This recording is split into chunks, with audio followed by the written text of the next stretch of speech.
Yeah, Alrighty, go. cool. Well, hi, everyone. Like Kevin was mentioning, welcome to our live stream. This one is for Encourager Month. We're just talking to a bunch of folks that we know and love in the cycling industry, talking to them about encouraging others to ride, what encouraged them to ride, and yeah, just getting a little bit of info and some stories from folks that we think are awesome in the bike industry. Joining me today is Eliot Jackson of the Grow Cycling Foundation. Hi, Elliot. Hey, what's up? Nothing much. Yeah, it's an interesting day. It's a fun day. I'm excited for our interview. Yeah, it is. It's a nice day. Feels good. I just got back from Hawaii, which is great and sad at the same time. Oh, nice. Were you doing some biking out there? Vacation. Oh, nice. Okay. Yeah, there's like a lot of really awesome trails out there, I believe. I've seen a bunch of like videos and a bunch of stuff related to bikes in Hawaii. That's cool. Totally. So yeah, tell us a little bit about yourself. Give us your introduction. Yes, I am Eliot Jackson. I'm a professional mountain bike rider. I kind of grew up riding bikes with my brother, and then ended up finding mountain bikes a little bit later in my life when I was 18, and went and started traveling the world on the World Cup circuit. So I raced professional World Cup downhill for 7 or 8 years, and for a decent chunk, a little bit of my career, I was top 3 in the US and got a couple of top 15s in the world, a top 10 actually as well, and stopped racing World Cups full time in 2017.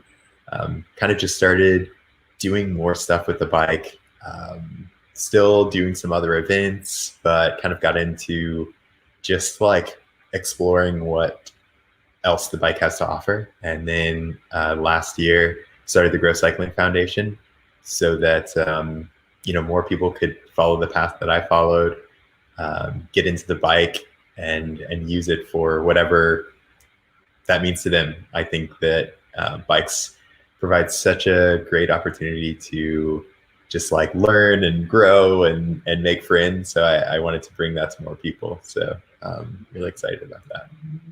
Nice. Yeah. So you mentioned, the Grow Cycling Foundation. I remember we were talking a little bit about it earlier. So what is the goal of someone is, yeah. So what is the goal of the Grow Cycling Foundation? What type of work are you doing? How did that all start? Yeah, totally. Our mission is to promote education, access, and opportunity to advance diversity and inclusion in cycling. And it really started just, I think for sure the catalyst for me was kind of the social justice movement last year. Being a Black person in cycling, I was one of the only people on the circuit throughout my whole career, and just kind of having more mind share to say, what are some of the ways that I got lucky? How do we make this less or more accessible, less serendipitous for people getting into it?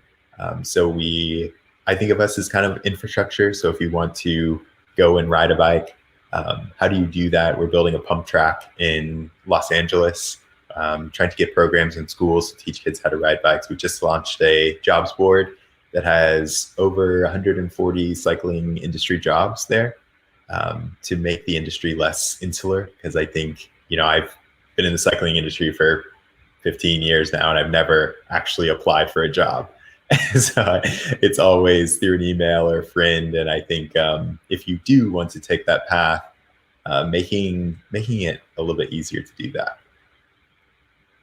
Yeah, absolutely. Yeah, I've had a very,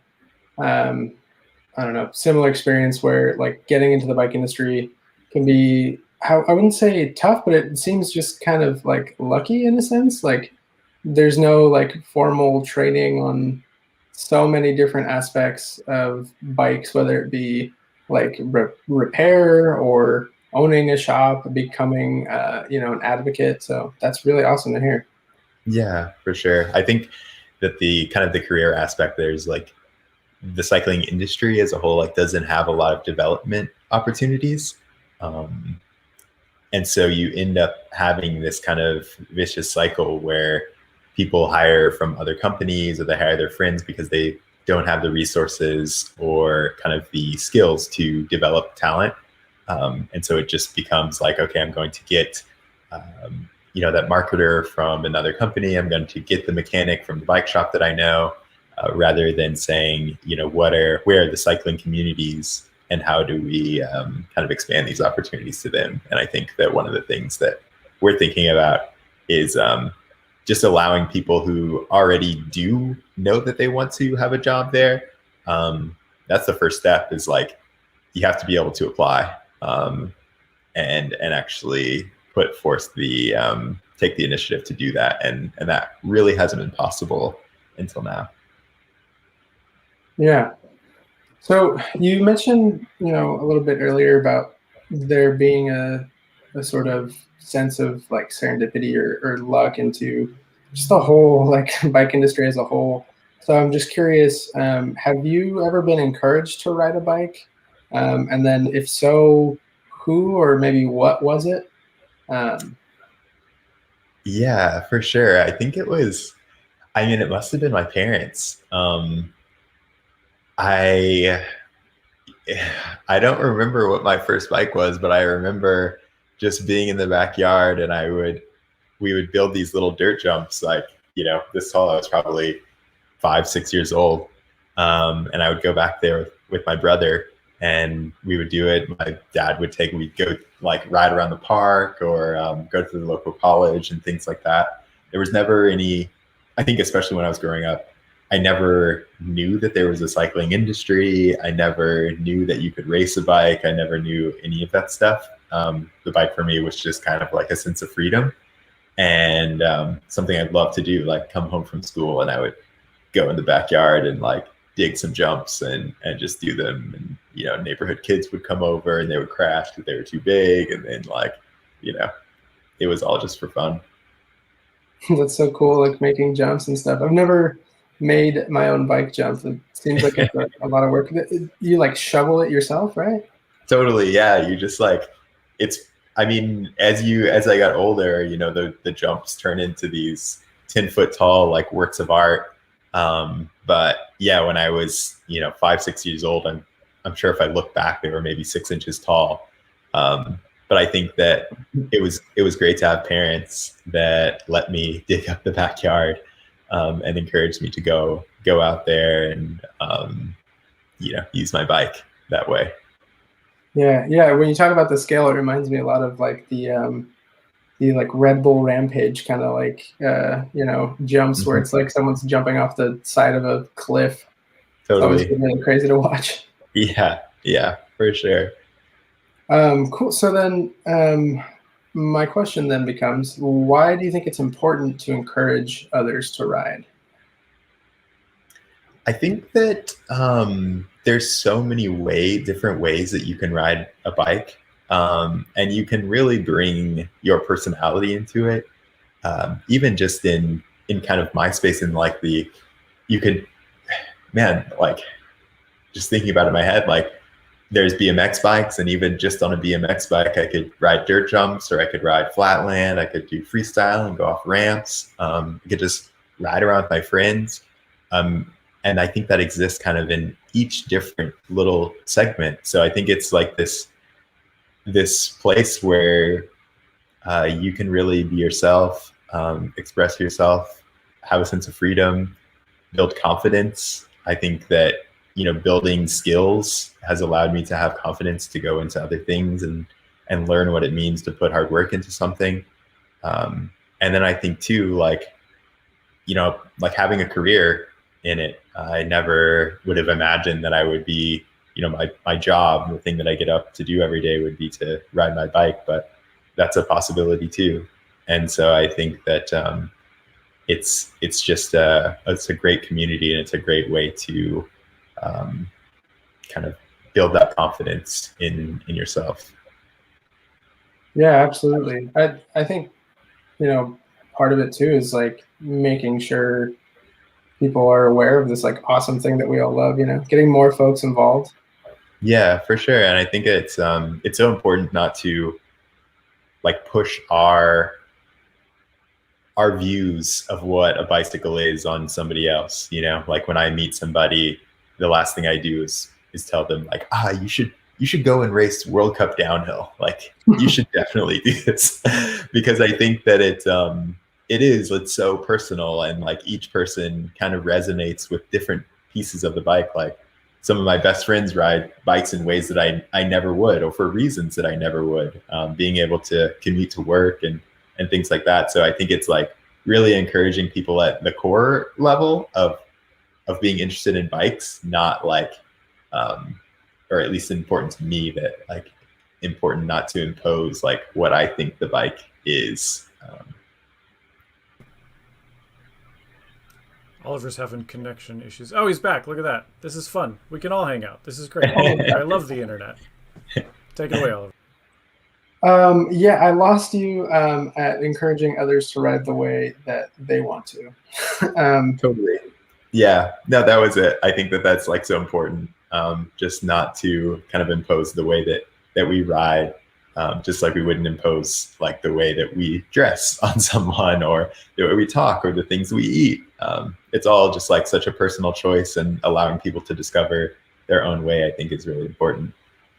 Yeah, we were talking about it a little bit earlier, and I find like you can learn so much about, like, I guess, I don't know, like who that person is, but like you get so many different like identities that are represented through like the types of bikes that people ride, which I think is interesting. Like it's just such a diverse world of like different types of ridership, and so seeing, you know, different folks riding so many different types of bikes and riding them in a, you know, particular style and in a unique style is really cool. Yeah, for sure. I think it is. It's like this really pure form of expression in so many ways. Yeah, definitely. Especially folks that like go that extra mile to like really customize like their ride. I see so many cool like bike costumes in San Diego, which sounds weird, but like I saw someone with a bike that looked like a reindeer for like the holidays, which I thought was like insane. They went through so much trouble to get that done. Yeah. Yeah, totally. I know. I love it. It's so cool to see. Like, I mean, like I said, I've been like so embedded in this world for so long, and I still see new things every day, which I think is awesome. So, you know, my next question is, what do you usually do to encourage others to ride? And, you know, are there any sort of challenges to get people on bikes in your experience? Yeah, I think one of the biggest challenges that I've seen is just kind of like being limited by the places that they can ride. You know, so if you grow up in the middle of the city, there might not be, I mean, just taking my experience, I grew up in the suburbs in Oklahoma, in a small college town. So I had the opportunity to go in my backyard and ride around in like a grass field to learn, or be able to ride around in my front yard on the street. And that was totally fine, really safe. And I could even ride with my friends around my block. But in other places, like you might not have that. You might grow up on a gravel road, or grow up in the middle of the city, where in an apartment where your front yard is the main street. So I think that is definitely a big point. And then to say like, okay, you need to not only try this thing for the first time, but you also need to go to this specific place that could be 30 minutes away. So I think that is like a definitely a barrier. And then just like knowing what's out there, right? Like if you are only exposed, if the way that you get exposed to biking is World Cup downhill or road biking and like the Tour de France and things like that, and that doesn't resonate with you, and you think that that's the only way the bike can be ridden, I think that's also something that happens where you're exposed to maybe a culture and a slice of cycling that doesn't resonate with who you are. And so I think that those are the two biggest things is really just like the access and the accessibility culturally. Yeah, definitely. I think too, sometimes like it just comes down to like, I see this a lot, um, like folks not being able to like afford a bike that maybe suits their needs, or I don't know, thinking like, ah, like this isn't good enough. And I think, it's sort of like photography, and that like there's this saying, it's like, oh, like whatever camera you have is the best camera. And I feel it's the same way for bikes. It's like whichever one you have and suits your needs is the best one for you. Yeah, for sure. I think that a lot of the inaccessibility in terms of price comes from the way that things are portrayed. Because, like, you could go on Craigslist and find like a $500 bike, like mountain bike, that can do pretty much everything you would need to do up to a certain level. Um, and that's the same price as a, much cheaper than a laptop or video game console or anything like that. So I think that there are ways to get into it, but I think that, again, that knowledge is that's not where you're going to think when you first get into a bike. You're going to see a bike, go on Amazon or go to your local bike shop, and they're going to be 15 times more. So like making sure that people know that there are cheap bikes that you can get that are great quality. That's one of the good things about, people upgrading every year, is that you can buy a bike that's 6-7 years old that used to be top of the line, for pennies on the dollar almost. I mean, not pennies on the dollar, but very affordable. Yeah, something that's like a few years old and still does all the cool stuff that you want it to, but it's Totally. not the latest and greatest. Yeah, for sure.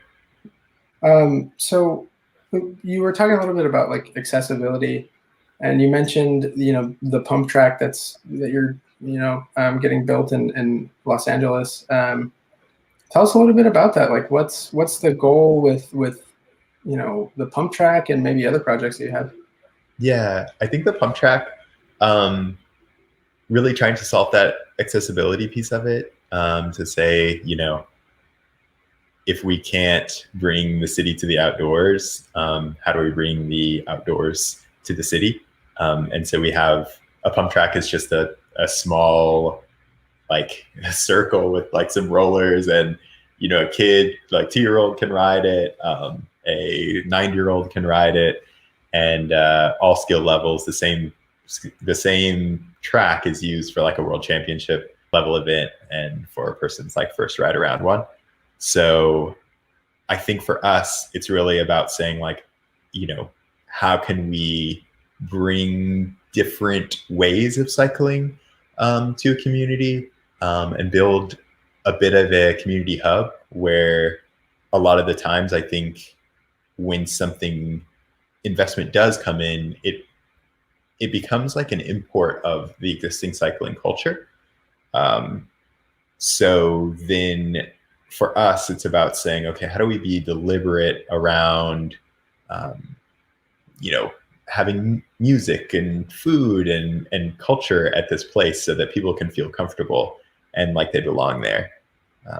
So yeah, you can see here, just like kind of use it for whatever. Like, you have kids riding around it, you can ride around it on skateboards and scooters, and it's pretty amazing to see just like the truckloads and truckloads of kids that come after school to ride these things, and the amount of community it creates, and the accessibility, where all of these things you wouldn't normally be able to do, if you lived in a city. It just would be totally impossible. Yeah, yeah. So we have one in San Diego, and I've been wanting to, try and get more of those built throughout the city, because I think it's such an awesome opportunity for like not just bikes, but everyone on wheels to like have such an awesome like time. And it's so unique. Like, there are so many things that you can't do in an urban setting, that like a pump track allows you to do. Mhm.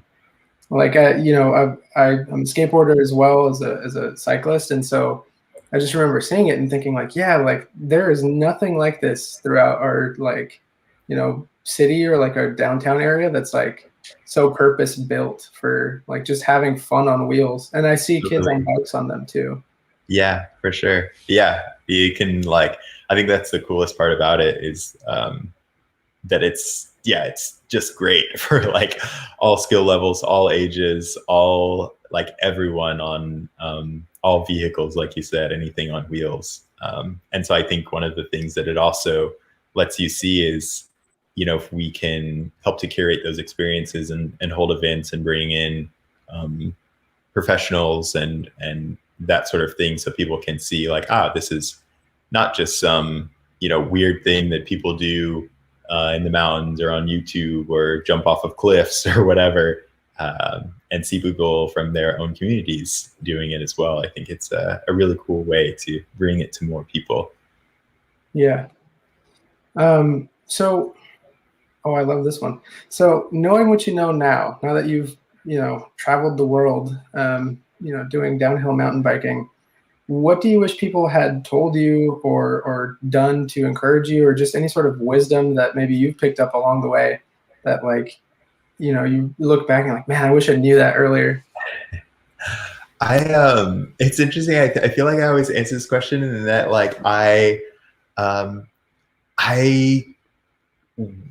wouldn't give up any of the mistakes that I made. Like, I feel like, and I guess this is a video of me riding downhill in New Zealand. It was just a Red Bull video that was super fun. But I feel like, for me, I don't think I would give up any of those mistakes, but I feel like I would have loved for someone to tell me while I was racing to enjoy the moment a little bit more. Like, I feel like I put so much into it. I put like my whole heart and soul.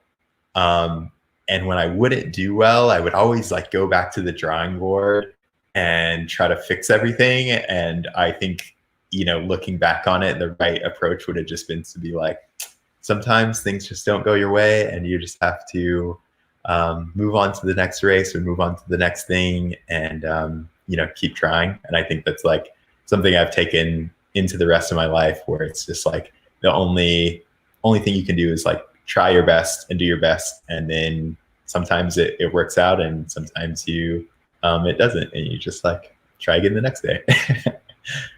Definitely. Yeah. Yeah. That's interesting you say that, because it's the same thing I feel like for so many different types of like sports or just active or like activities, you know what I mean? Like outdoorsy things, like, there's just sometimes where things won't work out, and like just getting back on it, is so important, whatever it might be. Yeah, for sure. So nowadays, what or who encourages you to ride? I think my girlfriend Hannah, she encourages me a lot. There's V. Yes, V. That video was in. Well, no, it was actually in Rotorua. But my girlfriend Hannah just got into riding bikes last year, and it's been great to see that progression of what it's been like for her. And I think that she's kind of she's like taken it and done, like put her personality into it, and found friends and found a community. And I think she brings me out and into rides with her, and I get to experience the bike in ways that I haven't really, being able to kind of just chill out and ride with my partner is really cool. And I think for sure my friends that I've met along the way riding downhill, there's nothing quite like having a nice place to ride downhill and having that day where you're just like yelling and laughing and hooting and hollering. So I definitely look forward to those moments in the summer where I get to travel and see my friends and ride downhill. And then outside of riding, what encourages you, or, what's like the driving sort of force behind your work, with Grow Cycling? Yeah, I think I take inspiration from many different people and different places, where just Backcountry just launched an advocates program, and I'm part of it. And so meeting all of the other advocates on this program, Jose, who is a part of Latino Outdoors, he's been like a really inspirational figure, I think, for me in kind of the advocate space. And then I think I'm a huge fan of business and marketing and things like that. So I look up to a lot of really amazing kind of founders and what they've done and the creativity they've brought to their space. And I try to think a lot about that around like, how do we be sustainable? How do we really make an impact? How do we have, how do we be awesome? Like, I think that there's just so much room for great things to happen when you're really passionate about it and you combine your passions.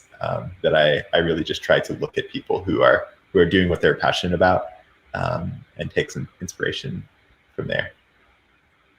That's super inspiring.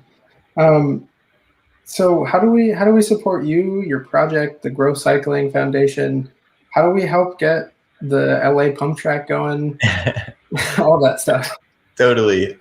You can always go and donate on our website, growcyclingfoundation.org, if you want to. Please don't feel any obligation. The other thing that you can do is tell your employer about our jobs board. If you work in and around the cycling industry, you can find that just on our website up at the top as well. But I think kind of more importantly, I would just say like just being good citizens. I think we've all, no matter what color, background, we've all had those experiences where we go into a bike shop or show up to a group ride or meet somebody new and it's, weird or awkward or uncomfortable or not inviting.